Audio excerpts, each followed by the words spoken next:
তো present analysis করতে গেলে আমরা কি করব, যতগুলো আমাদের ডাটা বা ভ্যালু আছে সবগুলোকে প্রেজেন্টে আনবো, ঠিক আছে, এবং একটা ইন্টারেস্ট রেট ডেফিনেটলি থাকবে, সেটাকে আমরা অ্যানালাইসিস করব। এবং এখানে আরেকটা লেখা আছে, দেখো আমি মার্ক করে রেখেছি অলরেডি, MARR। MARR, এই MARR-টা আসলে কি, মানে এটাকে হচ্ছে ইন্টারেস্ট রেটটাকে এইভাবে বলা হয় এখানে, এটা ইন্টারেস্ট রেটের চ্যাপ্টারটা বলে ক্লিয়ার হবে। এটা বলতেছি আমরা minimum attractive rate of return, ঠিক আছে। তো আমরা বেসিক্যালি এই MARR নিয়ে কাজ করব, ঠিক আছে, যে একটা প্রসেসে বা এখানে MMR থাকবে, আমাদের বলে দেয়া থাকবে একটা বাজেট বা প্রজেক্টে কিভাবে MMR থাকে, এটা ওরা মানে অঙ্কের মধ্যে থাকবে। তো কিভাবে আসলে প্রেজেন্ট অ্যানালাইসিস করি, আমরা গত ক্লাসে কিন্তু প্রেজেন্ট বের করা কিন্তু শিখেছিলাম, মনে করে দেখো, আমরা কিন্তু টুকটাক অনেকগুলো টাইপ থেকে আমরা কিন্তু শিখেছিলাম। তো ওভারঅল যেটা ফ্যাক্ট, বর্তমানে যার ভ্যালু পজিটিভ সেটা ভালো নাকি নেগেটিভ ভালো বলো তো? Positive sir. Definitely positive. দেখো আমি এই যে এখানে একটা নেগেটিভ। লাইন লিখে লেখা আছে, এটা বই থেকে স্ক্রিনশট নেওয়া। এটা ইকোনমিক্যালি জাস্টিফাইড কখন হবে, যদি আমি দেখি যে আয়ের যেই মান আছে, প্রেজেন্ট অর্থে যে আয়ের ভ্যালু আছে, সে আয়ের ভ্যালু অনুযায়ী প্রেজেন্ট অর্থের ভ্যালুটা জিরো। জিরো মানেও কিন্তু আমি বলতে পারি খারাপ না, মানে যা টাকা ইনভেস্ট করেছি সেইটাই পাচ্ছি বর্তমান ভ্যালু, তার মানে এটা কোনো প্রজেক্টটা লসের প্রজেক্ট না, অন্তত লাভ। ওই যে ব্রেক ইভেন পড়াইছিলাম যখন, মনে করে দেখো, ব্রেক ইভেনে কি ছিল যে আহ এমন একটা পয়েন্ট, যে যেই পয়েন্টে লাভও নাই লসও নাই, জি স্যার। তার মানে ওটা কিন্তু খারাপ বলা যাবে না, ওই পয়েন্টটা কিন্তু ভালো শুরুর পয়েন্ট বলা যেতে পারে। তো এখানেও প্রেজেন্টটা আমরা বলতেছি যে এই ভ্যালুটা জিরো সমান, সেটা হচ্ছে সেই ক্ষেত্রে প্রেজেন্টটা বলতে পারি জাস্টিফাইড, অথবা জিরো থেকে বেশি হলে তো ভালোই, ঠিক আছে। তাহলে এই লাইনটা তোমরা সবাই একটু লিখে ফেলো, আমাদের উপরে ডেসক্রিপশনে এগুলো স্লাইড দিয়ে দিব। আমি মানে স্লাইড কিন্তু অলরেডি গত চ্যাপ্টার একটা দিয়ে দিয়েছি, ক্লাসরুমে দেখে নিবা। আর এই লাইনটা সবাই একটু সুন্দর করে লিখে ফেলো খাতার মধ্যে।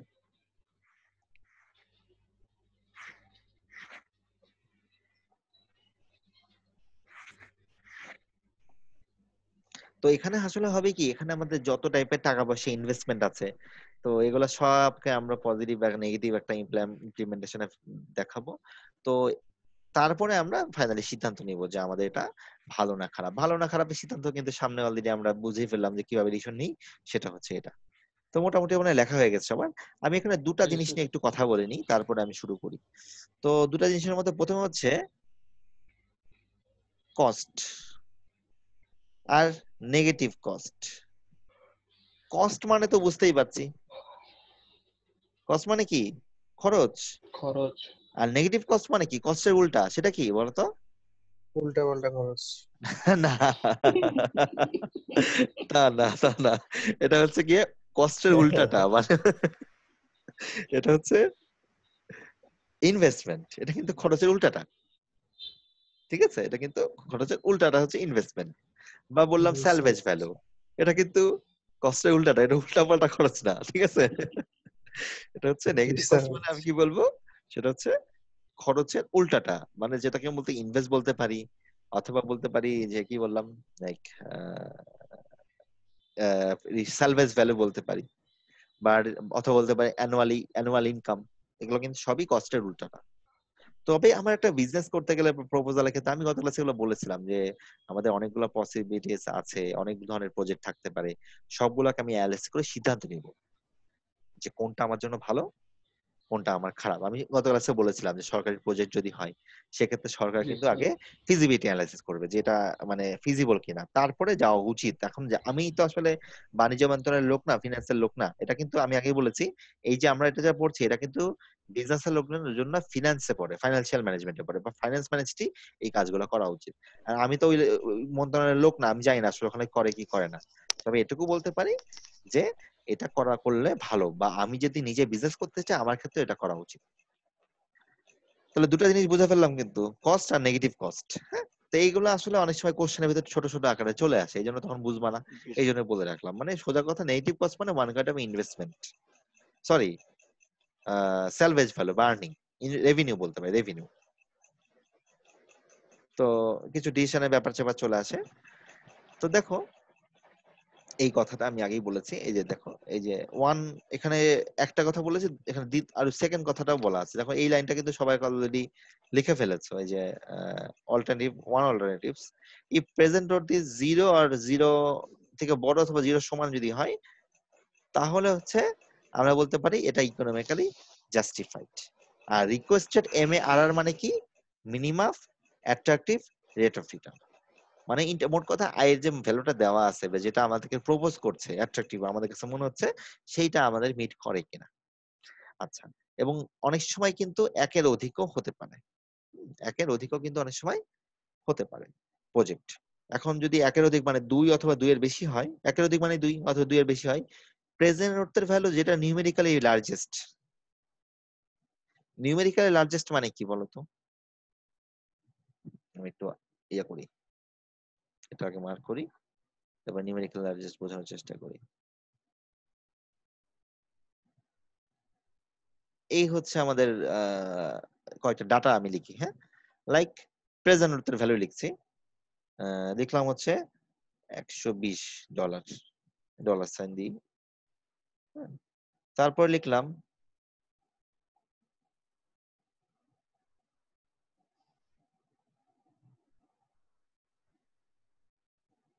আরেকটা লিখলাম। এখন বলো তো নিউমেরিক্যাল লার্জেস্ট কোনটা?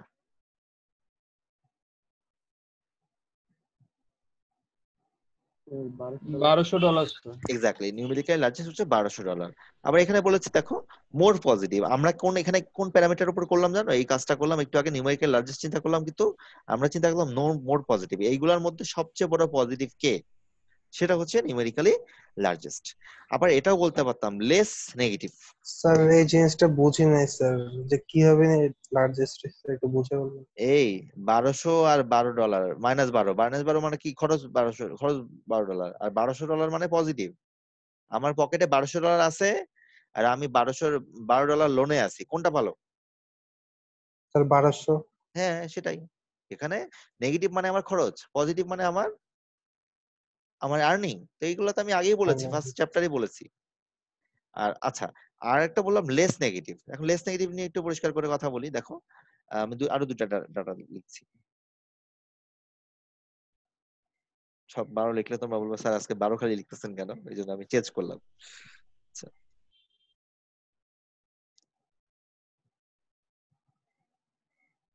এখন বলো এই দুটার মধ্যে লেস নেগেটিভ কোনটা? -128। Less negative, -16।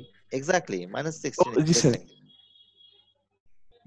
তো আমরা যদি বলি লেস নেগেটিভ, সেটা হচ্ছে এইটা।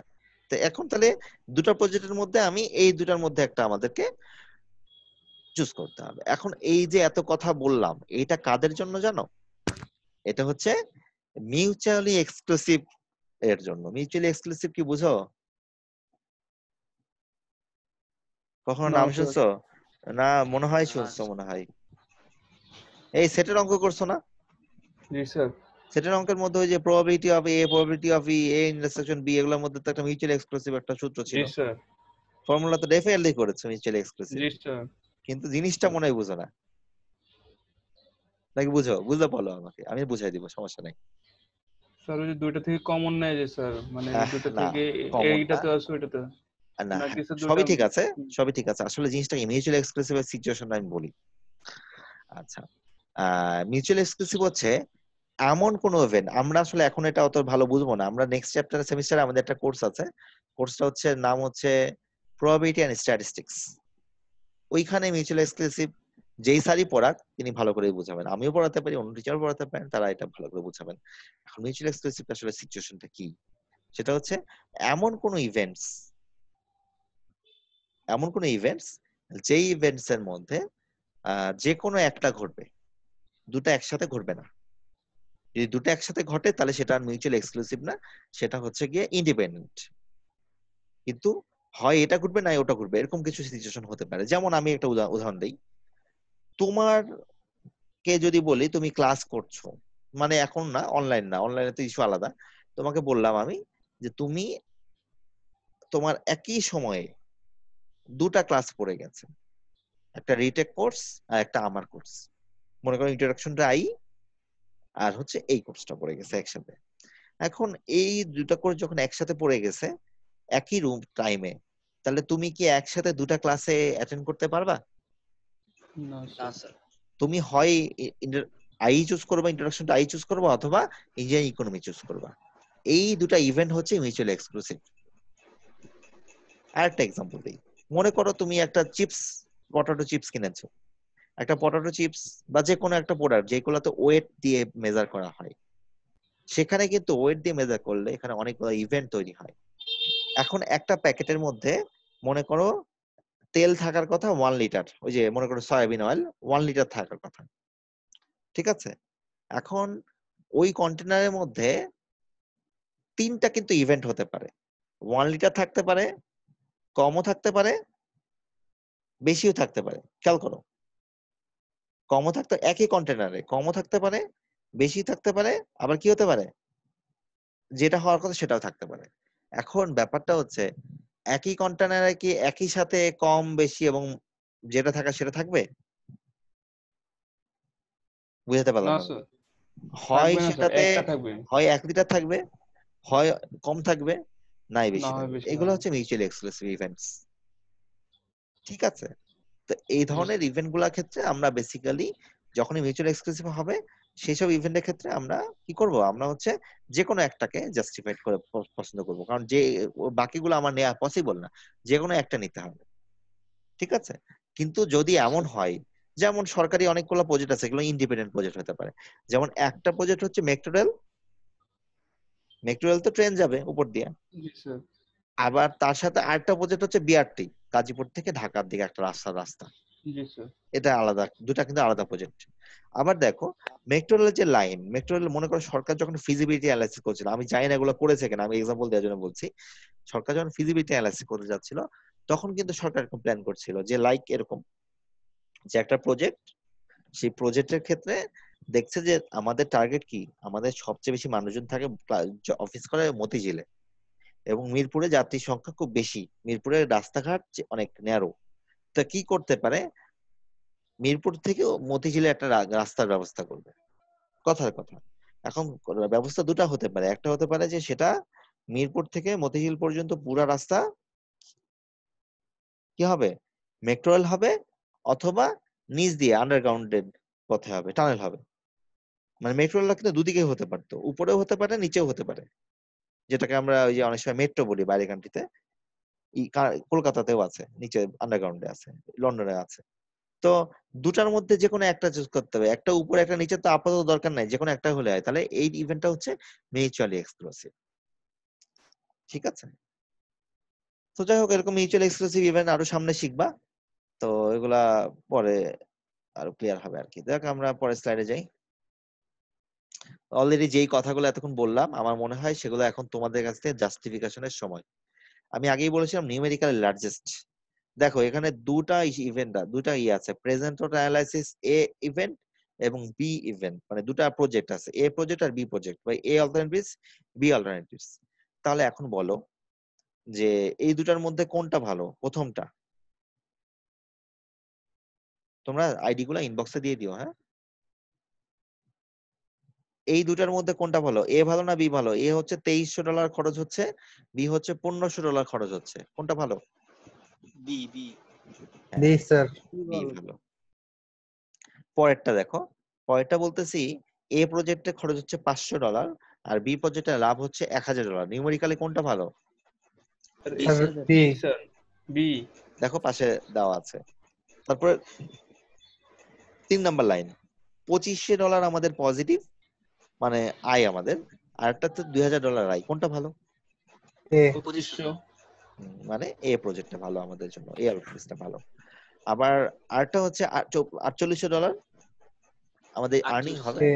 আরেকটা হচ্ছে $400 লস খরচ হবে, তাহলে কোনটা ভালো? তাহলে মানে বুঝে এ। গেছি, আমি 4800। এগুলাই এতক্ষণ বললাম তোমাদেরকে। আচ্ছা, এখন এই যে আমি একটু আগে বললাম যেটা মিউচুয়ালি এক্সক্লুসিভ, সেগুলো আসলে কি হয়, সেই ইভেন্ট গুলো হচ্ছে ডিপেন্ডেন্ট ইভেন্ট, কিছু ডিপেন্ডেন্ট আছে ইন্ডিপেন্ডেন্ট। ওই যে বললাম আমি দুটো ইভেন্ট, একটা বললাম হচ্ছে মেট্রো রেল, একটা বললাম সরকারি বিআরটি, আরেকটা হচ্ছে পদ্মা সেতু। তিনটা কিন্তু তিন জায়গার জিনিস, এবং কারোর সাথে কারো কিন্তু কোনো রিলেশন নাই, আছে? না স্যার। তাহলে দেখো আমরা যখন অ্যানালাইসিস করব, আমরা যদি দেখি তিনটা প্রজেক্টের ক্ষেত্রেই আমাদের মানে এই দেখো এই যে এই লাইনটা খেয়াল করো, এই যে ওয়ান অর মোর, এই লাইনটা সবাই লিখে ফেলো খাতায়, তারপর আমি বলি। যদি এটা ইন্ডিপেন্ডেন্ট হয়, প্রজেক্ট হয়, তাহলে প্রেজেন্ট ডট অ্যানালাইসিস যেটা প্রেজেন্ট ডটের ভ্যালু 0 বা 0 থেকে বেশি, সেই ধরনের আমি সকল প্রজেক্ট আমি কনসিডার করে নিব, কারণ এটা ডিপেন্ডেন্ট না, এটা হচ্ছে ইন্ডিপেন্ডেন্ট প্রজেক্ট, এই জন্য।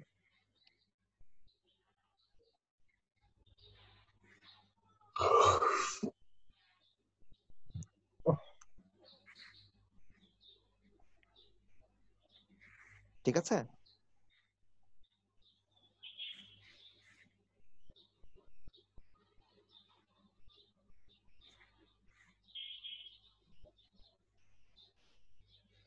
জি স্যার। ওকে, তাহলে আমি বুঝতেই পারছি যে যেইটাতে আমার 0 টাকাও আসবে, যে ক্যাশ ফ্লোতে দেখো বলতেছে, দেখো independent project must have some positive আর negative cash flow. Positive negative cash flow মানে কি? আমার আয়, আর নেগেটিভ ক্যাশ ফ্লো মানে আমার ব্যয়। এবং এখানে হচ্ছে যেটা বলতেছে to obtain a present value that can exceed 0, মানে 0 থেকে বেশি হলেই কিন্তু আমার ওটাতে কিছু রেভিনিউ আছে, আর 0 জি থেকে স্যার। কম কম হলে হলে কিন্তু আমার ওটাতে খরচ আছে। আচ্ছা, রেভিনিউ আছে, কিন্তু এখানে আয়ের থেকে ব্যয় বেশি, তাহলে ব্যয় ওই বেশি। প্রজেক্টটা ভালো হবে না। এইভাবে আমরা অ্যানালাইসিস করছি। কারণ এই ধরনের প্রজেক্টে আমাদের প্রশ্ন, তোমাদের প্রশ্ন হতে পারে, স্যার কেন minimum attractive rate of return? এই যে দেখো, আমি এখন একটা বর্তমানের প্রসপেক্টে একটা এক্সাম্পল দিই। বর্তমানে বাংলাদেশের সবচেয়ে বড় একটা ইস্যু হচ্ছে কোভিড-19। এই কোভিড-19 ইস্যুর কারণে কিন্তু সরকার বিভিন্ন প্রণোদনা প্যাকেজ অলরেডি অ্যানাউন্স করছে। গার্মেন্টস সেক্টরে একটা প্রণোদনা দিয়েছে, এটা নিয়ে খুব লেখালেখি হয়েছে, কারণ গার্মেন্টস সেক্টরটা আমাদের কিন্তু আর্নিং এর ক্ষেত্রে অনেক ফোকাসড একটা ইয়ে। তো গার্মেন্টস শ্রমিকদের কিন্তু বলেছে, গার্মেন্টস শ্রমিকদের বেতন দেওয়ার জন্য কিন্তু সরকার কিন্তু একটা পলিসি বলেছে যে 5,000 কোটি টাকা তারা লোন দিবে।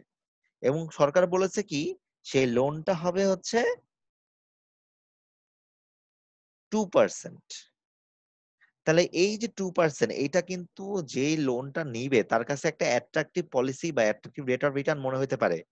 কারণ এই টাকা রেট অফ রিটার্নেই কিন্তু সে টাকাটা পরে লোন নিবে এখন, কিন্তু 2 বছর বা 18 মাসের মধ্যে সেটা কি করবে, ব্যাক করবে। এই জন্যই বলতেছে minimum attractive rate of return. ঠিক আছে? গার্মেন্টস দের ক্ষেত্রে কিন্তু 2% দিয়েছে, আবার যারা এমনি বিজনেস করে তাদের জন্য 4 বা 5% দিয়েছে, এরকম দিয়েছে না? এগুলো সবই কিন্তু রেট অফ রিটার্ন, এই ইন্টারেস্ট রেটে ওই টাকাটা বিজনেস ব্যাক করবে। আসলে মেইন কারণটা হচ্ছে এই যে রিটার্ন করবে বা ব্যাক করবে, এটার মেইন উদ্দেশ্য হচ্ছে আমরা যখনই যে কোনো বিজনেস করতে যাই, আমাদের বড় বিজনেস হলে জেনারেলি আমাদের সবার তো আর পকেটে এত টাকা থাকে না, আমাদের বিজনেস ব্যাংক থেকে লোন নেওয়া লাগে।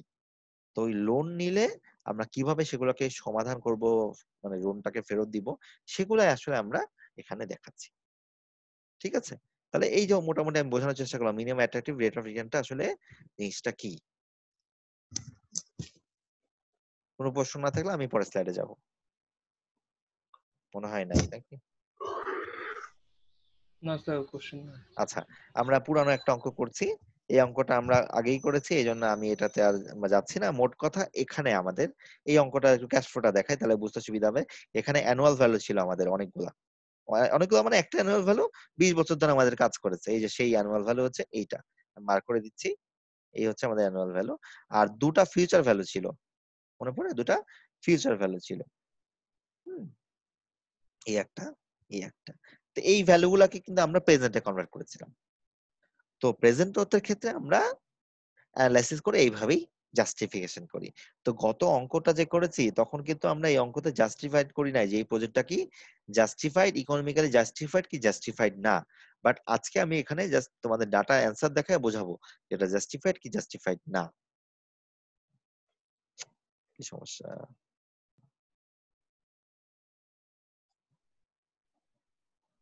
দেখো, এটা কি এই প্রজেক্টটা আমাদের কি প্রেজেন্ট নোটের যে ভ্যালুটা আসছে সেটা হচ্ছে 0 থেকে বেশি আসছে, তাহলে কি এটা আমরা কি বলতে পারি ইকোনমিক্যালি জাস্টিফাইড কি নাকি জাস্টিফাইড না?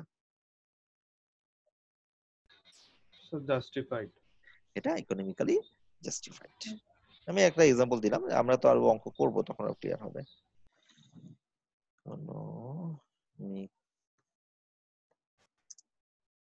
জাস্টিফাইড।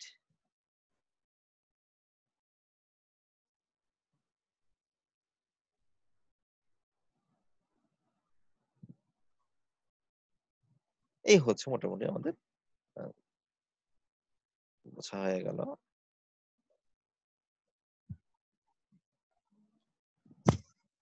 তাহলে এখন আমাদের একটা নতুন অঙ্ক, এই অঙ্কটার অলরেডি ডেসক্রিপশন ক্যাশ ফ্লো সব একসাথেই আছে।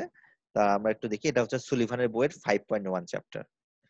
আচ্ছা দেখো, এখানে বলেছে যে একটা পিস অফ নিউ ইকুইপমেন্ট নিয়ে আমরা কথা বলছি, সেটা হচ্ছে ইঞ্জিনিয়ার দ্বারা প্রপোজ করা হয়েছে এবং সেটার ইনক্রিমেন্ট করবে প্রোডাক্টিভিটি, এবং প্রোডাক্টিভিটি যদি ইনক্রিমেন্ট করবে, এবং আমাদের ম্যানুয়াল ওয়েল্ডিং এর ক্ষেত্রেও আমাদের কাজে ম্যানুয়াল প্রোডাক্টিভিটি, মানে সরি ম্যানুয়াল ওয়েল্ডিং এর, ম্যানুয়াল ওয়েল্ডিং মানে আর্ক ওয়েল্ডিং টাইপ যেগুলা, সেগুলো আমরা তো অটোমেটিক এখন ওয়েল্ডিংও শিখেছি নাকি, অটোমেটিক ওয়েল্ডিং শিখেছি না, শায়স্তা শিখাইছে? না স্যার, শেখানোর কথা ছিল কিন্তু সেই তো ক্লাস বন্ধ হয়ে গেছে। ল্যাবের জি স্যার। ল্যাব তো স্যার নিচ্ছেন এখন, জি স্যার, নিতে মানে ল্যাবের মধ্যে মানে কোর্সের ক্লাসগুলো নিয়ে নিচ্ছে নাকি? না স্যার, শুধু থিওরি গুলো বোঝাই দিচ্ছে স্যার। মানে একটা বিশাল ইস্যু হয়ে গেল, তোমাদের এই ম্যানুফ্যাকচারিং প্রসেসটা খুব ভালো করে শেখা দরকার ছিল। এই কোভিড এর কারণে করা যাবে এখন। যাক, যেটা বলছিলাম যে এখানে যে মোট কথা হচ্ছে ওয়েল্ডিং এর প্রোডাক্টিভিটি বাড়াবে। আমাদের মেন কাজ কি, আই অফিসার, আমাদের কাজ হচ্ছে প্রোডাক্টিভিটি বাড়ানো। তা আমাদের যেহেতু বাড়বে, আমরা দেখবো যে এই যে প্ল্যানটা আমাদের ইঞ্জিনিয়াররা বলছে ওটাকে ইনভেস্ট করতে কত খরচপাতি হয়, এবং লাস্টে সিদ্ধান্ত নিবো যে এই প্রপোজালটা কি আমাদের জন্য গুড কিনা। গুড যদি হয় তাহলে আমরা করবো, না হলে করবো না। সো ফার্মের দেখো এখানে এম এ আর আর কত দেখো, minimum attractive rate of return কত, সেটা 20%। 20%, তার মানে এখানে হচ্ছে 20% দেওয়া। এবং বলতেছে is this proposal is sound one, মানে এই প্রপোজালটা কি ভালো, এরকম কিছু আর বলতে। এই প্রপোজালটা যদি আমাদের ভালো হয় তাহলে আমরা কি করব, নিব, না হলে নিব না। এখন এখানে বলতেছে কি পেজেন্ট মেথডে করতে বলছে, পেজেন্ট অ্যানালাইসিস যেটা সে কথা বলছে। দেখো এখানে আমরা ভিতরে ডেসক্রিপশন পড়ি, ইনভেস্টমেন্ট কস্ট ইজ $25,000, মানে $25,000 হচ্ছে আমার প্রথমে ইনিশিয়াল ইনভেস্টমেন্ট। তার মানে এটা একটা প্রেজেন্ট ভ্যালু, রাইট? এটা কিন্তু একটা ভ্যালু। পি ভ্যালু, এটা একটা পি ভ্যালু। পি ভ্যালু বলতে পারি আমরা।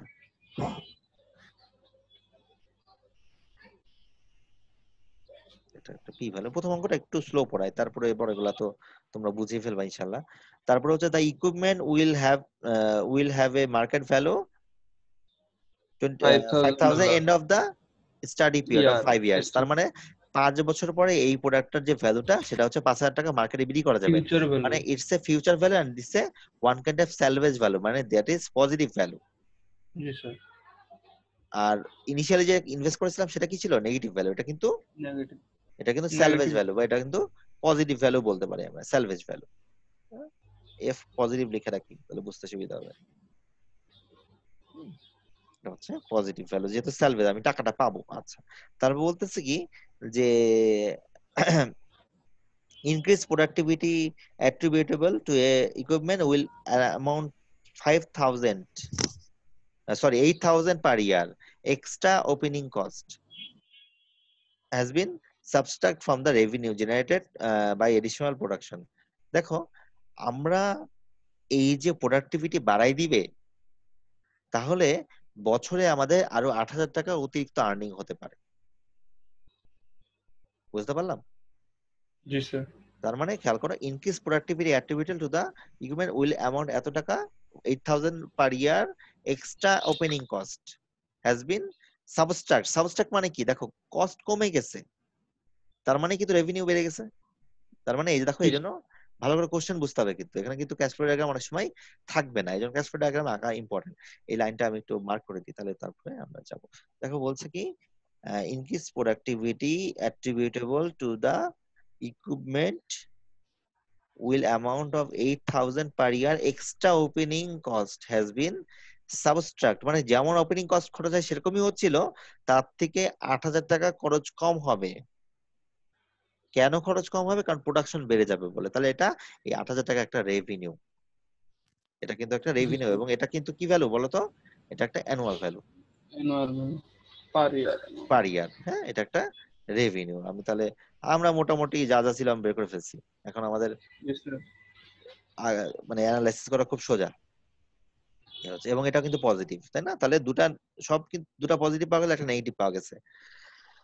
তাহলে এই হচ্ছে আমাদের ক্যাশ ফ্লো, আয়ের ভ্যালু দেওয়া আছে। তাহলে আমরা যদি এখন PW বের করতে চাই, মেবি আমরা পারবো। আমরা করে জি চেষ্টা স্যার। করি, চলো এখানেই করি, কি অবস্থা হয় দেখি। PW এখানে অনেক সময় ব্র্যাকেটে অনেক বইয়ে ইন্টারেস্ট রেট লিখে দেয়, অনেক বইয়ে লেখে না। এটা নিয়ে খুব বেশি চিন্তার কিছু নাই। হ্যাঁ, আমি লিখলাম, অনেক বই লেখে, অনেক বই লেখে না, সমস্যা নাই। দেখবো একটু পরে লিনিয়ার ব্যাংকে দেখবো অনেক সময় লেখা নেই, অনেক সময় লেখা আছে, এটা নিয়ে খুব চিন্তা নেই। প্রেজেন্ট অ্যানালাইসিস করবো।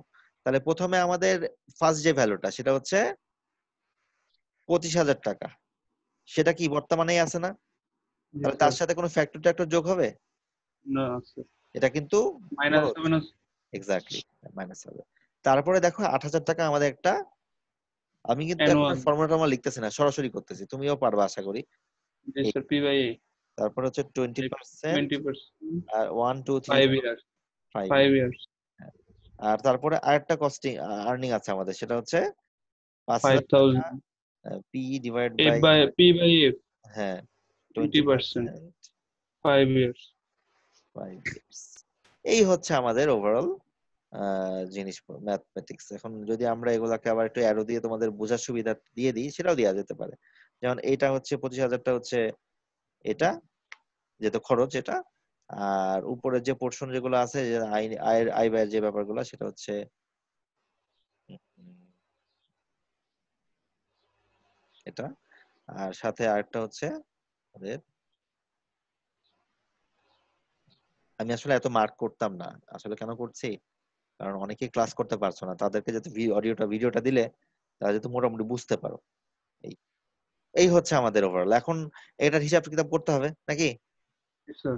তো তোমরা একটু করো, টেবিল থেকে দেখে দেখে করো, আমরা এখানে দেখে নিব, পরে মিলাই নিব।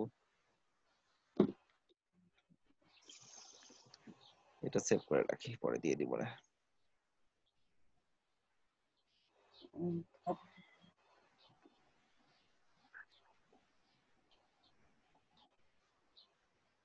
যারা পরে আসো অ্যাটেন্ডেন্স গুলা দিয়ে দিও।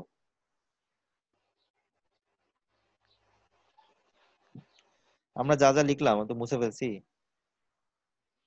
আসতেছে না, দেখো তো ঠিক আছে নাকি ভুল করলাম। একটু ভুল হয়েছে, মানে আমি -25,000টা প্রথমে দিয়েছিলাম আর পরে দিয়েছে, এটুকুই পার্থক্য নাকি? জি স্যার। এখানে আসলে কি হয়েছে, এরা একটু আরো মানে যেহেতু ইনিশিয়াল দিকের অঙ্ক, এই জন্য আরো তোমাদেরকে একটু সুন্দর করে বোঝাতে চেয়েছে, সেই জিনিসটাকে একটা ফর্মুলা আকারে বোঝাতে চেয়েছে। সেটা আমি একটু লিখে দিই, বা মানে একটু মার্ক করে দিই, তোমরা লিখে নাও খাতায়। সব জেনারেলি তারা কি বলেছে, প্রেজেন্ট নোট মানে কি, cash flow inflow minus outflow, মানে আমার যে টাকা আমার কাছে আসছে বিয়োগ যে টাকা আমার কাছ থেকে চলে গেছে, মানে রেভিনিউ মাইনাস কস্ট, এইভাবে আসছে আর কি। হ্যাঁ, তো যাই হোক, তো আমরা যদি ওইভাবে লিখি ওটা কোনো দোষের কিছু নাই, যেহেতু বই এভাবে লিখেছে, তোমাদের বোঝার সুবিধা এইভাবে লিখতে পারো। এখন দেখো আমি যেগুলো লিখেছিলাম, আমি কি এগুলা ঠিক আছে কিনা? জি স্যার। আচ্ছা, এখানে কিন্তু একটা লাইন স্কিপ করা হয়েছে, দেখো মাঝখানে যে লাইনটা, যেখানে তোমরা যে ভ্যালুগুলা, যে টেবিল থেকে যে ভ্যালুগুলা নিয়ে কাজ করো, সেগুলা কিন্তু এখানে মিসিং। জি সেই স্যার। লাইনটা তোমরা একটু লিখে নিবা, বা আমি লিখে দিতে পারি, যে তোমরা আমাকে ভ্যালুগুলা বলো, আমি এর মাঝখানে লাইনটা লিখে দিই। স্যার একটা ভ্যালু হচ্ছে স্যার P/E ভ্যালু হচ্ছে স্যার 2.9908 আচ্ছা, আমি এখানে লিখে দিই 06। আহ P/E হচ্ছে 2.9906। 2.9906, আচ্ছা, প্লাস আর F 5,000 by P হচ্ছে sir 0.4019। P by F by P না, হ্যাঁ পি বাই এফ, হ্যাঁ 0.4019। 0.4019। আর লাস্টে তো আমাদের 25,000 আছে। তো এই লাইনটা লিখলে ভালো আর কি। হ্যাঁ, একবার সরাসরি না লিখে এই লাইনটা লিখলে একটু ভালো হয় আর কি। তারপরে লাইন তো তোমাদের উত্তর, সেটা তো দেখতেই পাচ্ছ। তাহলে আমাদের সিদ্ধান্ত কিন্তু চলে আসছে অলরেডি, সেটা কি, আমাদের এই বিজনেসটা এই রেট অফ রিটার্নের জন্য ইকোনমিক্যালি জাস্টিফাইড। জাস্টিফাইড। ওকে, তাহলে আমরা জি স্যার। এখন অন্য একটা অঙ্ক করি, তাহলে দেখি ওটা পারি কিনা। আমাদের সময় 15 মিনিট আছে না? আমাদের কি 11টা 10-এ শেষ হবে, তাই না? জি স্যার। ওকে, জি স্যার। সময় আছে।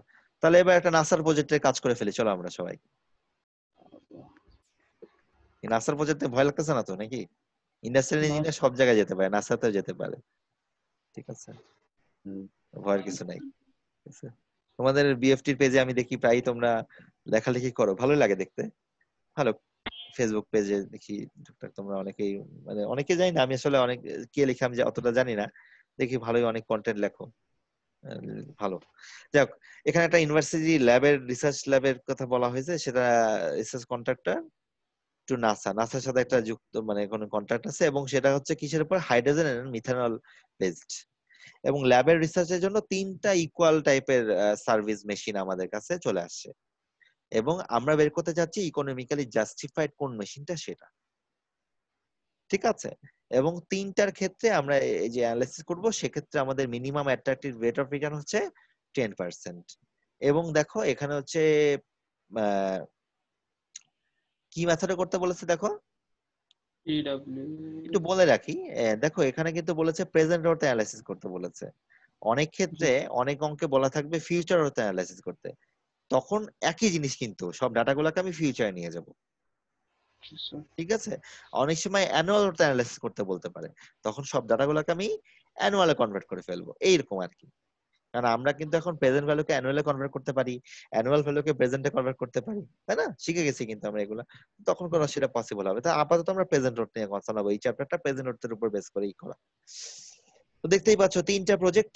প্রথম প্রজেক্টটা হচ্ছে ইলেকট্রিক পাওয়ার প্রজেক্ট, প্রজেক্ট বলি বা যেটাই বলি মেশিন বলি, এটা একটা ফার্স্ট অল্টারনেটিভ। সেটা হচ্ছে ফার্স্ট কস্ট হচ্ছে আমাদের $4,500, $4,500 আসলে। এবং অ্যানুয়াল অপারেটিং কস্ট, যেটা মানে এটা একটা খরচ, মেইনটেনেন্সের যে কস্ট, সেটা হচ্ছে 900, $9,900 প্রতি বছর দিতে হবে আমাকে। Salvage salvage value value, 200। Salvage value হচ্ছে $200, মানে $200 আমি 8 বছর পরে যখন এই প্রজেক্টটাকে মেশিনটাকে সেল করে দেবো, বাজার ভ্যালু তখন $200 হবে 8 বছর পরে। আচ্ছা, মানে স্ক্র্যাপ হিসেবে বিক্রি করা যেটা বলা যায়। আচ্ছা, সেকেন্ড যে প্রজেক্ট সেটা হচ্ছে গ্যাস পাওয়ার্ড, সেটার প্রজেক্টের ক্ষেত্রে ফার্স্ট কস্টটা হচ্ছে 9,000, সরি, 3500। $3,500। তারপরটা হচ্ছে ওটার আবার অপারেটিং কস্টটা একটু কম, $700। আর স্যালভেজ ভ্যালু হচ্ছে 350, 350। মানে একটু বেশি আর কি আগেরটা থেকে। এবং লাইফ সাইকেল তো সেম। আজকে যে অঙ্কগুলো করাবো মাল্টিপল অল্টারনেটিভস এর ক্ষেত্রে আমার লাইফ সাইকেল সেম থাকবে। নিয়ার ফিউচার মানে নেক্সট ক্লাসে ইনশাআল্লাহ আমরা দেখবো যে মাল্টিপল প্রোডাক্ট যখন মানে অল্টারনেটিভস হবে, তখন লাইফ সাইকেল ডিফারেন্ট হলে কেমন হয়। আচ্ছা, সোলার পাওয়ার একটা প্রজেক্ট আছে, আমাদের মেশিন আছে, সেই মেশিনে হচ্ছে ফার্স্ট কস্টটা আসলে অনেক বেশি, $6,000, বাট ইয়ারলি কস্টিং অনেক কম লাগছে, $50 মাত্র। আর স্যালভেজ ভ্যালু মাত্র $100। $100, এটাও আবার কম। এখন দেখো এই ডাটা দেখে কিন্তু আমরা আসলে বুঝতে পারছি না যে কোনটা ভালো কোনটা খারাপ, না তাই না? স্যার। বিভিন্ন জনের বিভিন্ন রকম মত হবে, তাই না?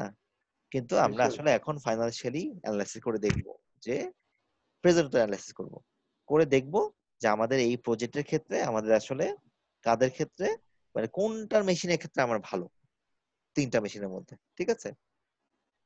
3টা মেশিনের মধ্যে আমাদের কোনটা ভালো সেটা আমরা দেখব।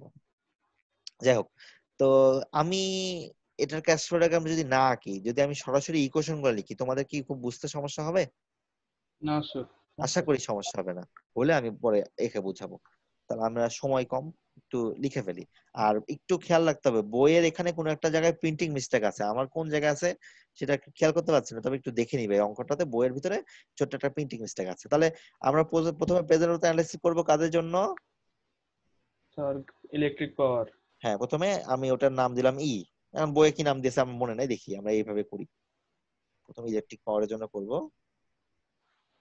তাহলে আমাদের প্রথমে কি, যেহেতু ওই যে ফর্মুলা দিয়েও করতে প্রেজেন্ট পারি, কিন্তু আবার নাও করতে পারি, আমি ফর্মুলা দিয়ে করলাম প্রেজেন্ট না। কস্ট প্রথমে ফার্স্ট কস্ট সেটা কি, এটা। 4,500। হ্যাঁ, তারপরে প্রেজেন্ট প্রতি বছর, হ্যাঁ, এটা প্রেজেন্টে আছে, এটা কোনো কনভার্ট করা লাগছে না। তারপর কি, পি বাই এ, আর 10% 8 বছর, 8 ইয়ার্স। 8 ইয়ার্স, ওকে। আর লাস্ট হচ্ছে একটা আই রোজগার ফিউচার আছে ভ্যালু আমাদের, সেটা হচ্ছে ফিউচার ভ্যালু, সেটা হচ্ছে P by P A. By F, 10% আর 8 ইয়ার্স। এই হচ্ছে আমাদের প্রথমটা হয়ে গেল, তাই না? আমি একটু কপি পেস্ট করে রাখি, পরেরটার জন্য আমাদের সুবিধা হবে আমার জন্য। যখন নিচের জায়গা রাখলাম, পরে লিখবো আর কি উত্তরগুলো কি হয়। আচ্ছা, পরেরটার নাম দিলাম আমি জি। হ্যাঁ, আমি নাম দিলাম জি। তোমার বইয়ে দেখে নিবা কি নাম আছে, আমি জি নাম দিলাম। তাহলে ইনিশিয়াল কস্টিং হচ্ছে 3500 টাকা। 3500, তারপর হচ্ছে 700 $700, ডলার। তারপর পিয়া এই ফ্যাক্টর কিন্তু সেম, শুধু এইটা চেঞ্জ হয়েছে 350। 35। হ্যাঁ, গেল, এটাও কিন্তু আমাদের হয়ে গেল। আচ্ছা, পরে আমরা অ্যানালাইসিস করে দেখবো যে কোনটা আমাদের জন্য ভালো। ওকে, লাস্টে সোলার যেহেতু আমি এস নাম দিলাম। ওকে, সোলার যেহেতু এস নাম দিলাম। এখন তারপরে হচ্ছে এটা হচ্ছে 6000 6000 আর অপারেটিং কস্টিংটা হচ্ছে 50 আর সেলভেজ ভ্যালু হচ্ছে 100। 100। সেলভেজ ভ্যালু মানে ফিউচার ভ্যালু, এটা তো তোমরা অ্যাকাউন্টিং এ শিখেছো তাই না? হ্যাঁ, সেলভেজ ভ্যালু মানে ভবিষ্যতে একটা প্রোডাক্টকে বিক্রি করে দিলাম, ওটা আসলে গিয়ে বলা যায় স্ক্র্যাপের মতো, ওটা লাইফ সাইকেল শেষ হয়ে গেছে, ওটা বাজারে একটা ভ্যালু থাকে ওইটা। তো যাই হোক, এই হচ্ছে আমাদের তিনটা মোটামুটি আমরা কিন্তু বুঝে ফেললাম যে এরকম। এখন এই তিনটা অঙ্কের ক্ষেত্রে আহ বের করা যাবে না জি কোনটা স্যার। কেমন ভ্যালু আসে? তো আগেই বললাম কি এটা একটা রিসার্চ ল্যাব। এখন ল্যাবের ক্ষেত্রে তিনটা মেশিন, এখন মেশিন দিয়ে বসাচ্ছি, ল্যাবে রিসার্চ করে তো আমরা একটা আউটপুট পাবো। এখন মেশিন বসাতে কিছু খরচপাতি হচ্ছে, এখন সবগুলাও যদি নেগেটিভ আসে কথার কথা, তারপরে আমি দেখবো যেটার মধ্যে সবচেয়ে সস্তা আমি সেটাতে চলে যাব, মানে খরচ কম, তাই না? তো হিসাবটা তোমরা এই পি ভ্যালু পি বাই এ এই যে ভ্যালুগুলো তোমরা বের করতে পারবা। আমরা এখন আমাদের অঙ্ক করা আছে, আমরা ওখানে চলে যাই, আমরা ডিসিশনটা নিব। আমাদের সময় বেশি নাই, এই জন্য আমরা চলে যাচ্ছি।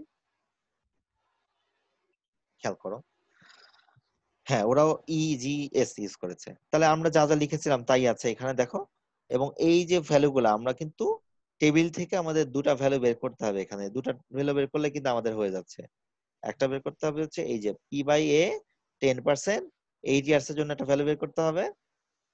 আরটা বের করতে হবে কি এইটা।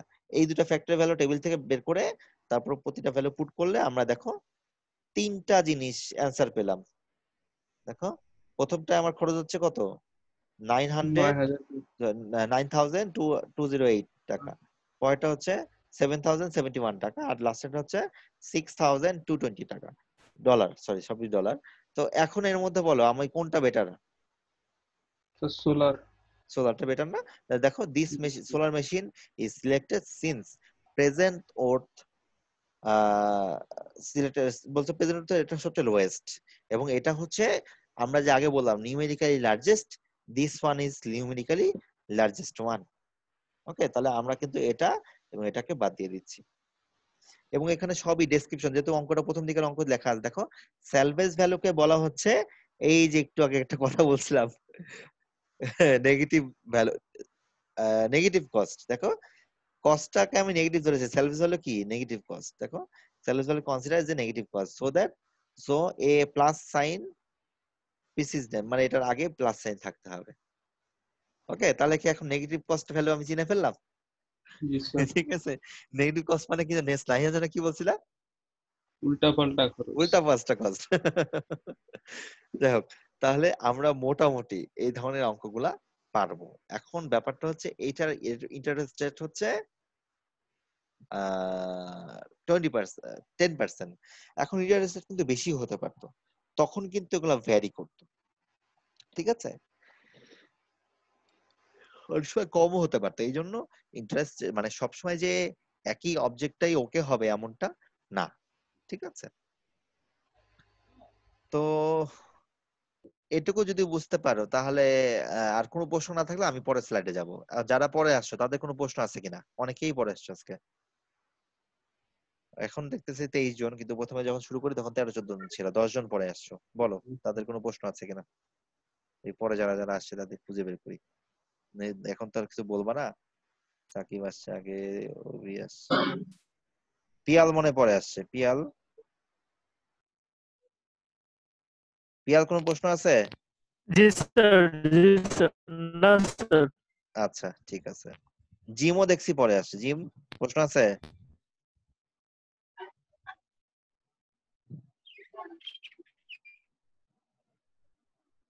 না স্যার। Okay good. আর পরে কারা আসলো? সাগর, সাগর না, সাগর ওয়াসিফ তো আগেই ছিল। রিয়াদ, প্রশ্ন আছে কোনো? রিয়াদ তো মাইকি অফ। যাক, তাহলে আমরা মোটামুটি শিখে ফেলছি। এখন এরপর একটা ম্যাথ আছে, একটু দেখি। এই অঙ্কটা কত আজকে ক্লাসে? থাক হ্যাঁ, আজকে থাক স্যার। তাহলে এটা হোমওয়ার্ক। স্যার আবার হোমওয়ার্ক দিবেন? হ্যাঁ, এটা স্যার হোমওয়ার্ক। টাইমও বেশি নাই স্যার, আজকে থাক স্যার। আরে কই, এটা আমরা আগামী তো দিনে করি স্যার। 15 মিনিট আছে নেক্সট ক্লাস শুরু হইতে। না স্যার, আচ্ছা আমি বুঝাই দিই, এটা তোমরা নিজেরা করে দেখো, ঠিক আছে? জি ওকে, তো আমি একটু ইকুয়েশন গুলো লিখে দিই, তোমরা এর পুরো হিসাবটা করাবো না, সলিউশন করা আছে এখানে। আচ্ছা দেখো, এখানে দুটা বিজনেসের কথা বলা হয়েছে। বিজনেস না, এটা কি ম্যানুফ্যাকচারিং, একটা হচ্ছে গিয়ে মেমব্রেন সুইচিং এর কথা বলা হয়েছে, যেটা প্রোডাকশনে লাগে, এবং দু ধরনের আসলে অল্টারনেটিভস আছে। এখন প্রথম অল্টারনেটিভসটা কি, আমি নিজে বানাবো। হ্যাঁ, কিছু বলতে চাও কেউ? আচ্ছা, ফার্স্ট হচ্ছে ফার্স্ট কস্ট, যেটা প্রথমটা, যেটা নিজে যদি বানাই, প্রথম ফার্স্ট কস্ট হচ্ছে $30 মিলিয়ন। দেখো মিলিয়ন দেওয়া আছে এখানে, $30 মিলিয়ন। ইয়ারলি $5 মিলিয়ন কস্টিং হবে, আর অ্যানুয়াল ইনকাম হবে $14 million. Okay, that's huge one. এবং স্যালভেজ ভ্যালু হবে $2 2 মিলিয়ন, মিলিয়ন। এবং 5 বছর পরে সেই মানে এই লাইফ সাইকেল এটা। আর কন্ট্রাক্টটা নিলে, কন্ট্রাক্ট তো আর আমার তো মেশিন বসানো লাগতেছে না, কস্টিং নাই। আর অ্যানুয়াল কস্টিং কি, হয়তো বা রিনিউ এর জন্য একটা কস্টিং দিতে হবে, সেটা হচ্ছে $2 মিলিয়ন। আর অ্যানুয়াল ইনকাম কত? 3.1। হ্যাঁ, সেটা হচ্ছে 3.1। 3.1। মানে এখানে ইনকামটা অনেক কমে গেছে, যেহেতু কন্ট্রাক্টের ব্যাপার, কন্ট্রাক্টের কিছু প্রফিটের ব্যাপার সাথে সাথে আছে। সেলভেজ ভ্যালু নাই, কারণ আমি ইনভেস্ট করি না, সেলভেজ করতে আসতেছে, লাইফ সাইকেল সেম। তো তাহলে এখানে আমি যদি একটু লিখি, তাহলে এরকম আসে কিনা দেখো। আহ, একটা পরেরটা তো খুব সোজা, প্রথমটা লিখছি। আমরা যদি লিখি এইভাবে, প্রেজেন্ট ওর্থ, লিখলাম আই, ইনহাউস এই জন্য আই লিখছি। হ্যাঁ, ইনহাউস এই জন্য আই লিখছি। তাহলে কি হবে, -30, তারপরে -5, লাস্টে মিলিয়ন হিসাব করে দেবো, মনে সমস্যা নেই। -5 এ, বাই তারপরে 10% হচ্ছে মিনিমাম রেট অফ রিটার্ন, আর 5। আসলে 5 না দিয়ে আমরা অন্যভাবে করে ফেলি। দেখো, আমার ইনকাম আছে হচ্ছে 14 ইয়ার অ্যানুয়ালি, আর ব্যয় আছে কত? 5 মানে হচ্ছে তাহলে 9। হ্যাঁ, তার মানে 9 এভাবে দিতে পারি আমরা, 14 - 5। বুঝতে পারলাম? জি স্যার। আর তার সাথে আরেকটা জিনিস আসবে, সেলভেজ ভ্যালু, নাকি? জি স্যার, প্লাস সেলভেজ ভ্যালু হচ্ছে, হবে ও প্লাস হবে না,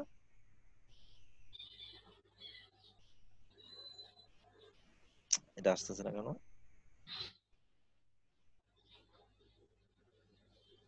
2। তাহলে কি হবে এটা, P/F। F 10% 5 years। এই হয়ে গেল আমাদের অংশটা। তাহলে বোল্ড বন্ধ করে দিই। হ্যাঁ, এটা গেল একটা। আর পরেরটার ক্ষেত্রে কি হবে দেখো তো। শুধু স্যার কস্ট হ্যাঁ, এখানে কিন্তু মানে কস্টটা 1.1। এটা হচ্ছে কন্ট্রাক্ট। আমাদের সময় নাই, আমাদের হয়েও গেছে মোটামুটি। তাহলে দেখো এখানে 1. ইনকাম 1.1, মানে আমি যদি এভাবে লিখি 3.1 - 2, আমি বোঝার জন্য লিখলাম আর কি, নাহলে তো তো আমাদের দেখলাম P/A P/A। 10% 5 years। এখন হিসাব কিতাব করে যা আসে, জি স্যার। হয়ে গেল। তাই এই সব করা আছে এখানে অঙ্ক, দেখি ঠিক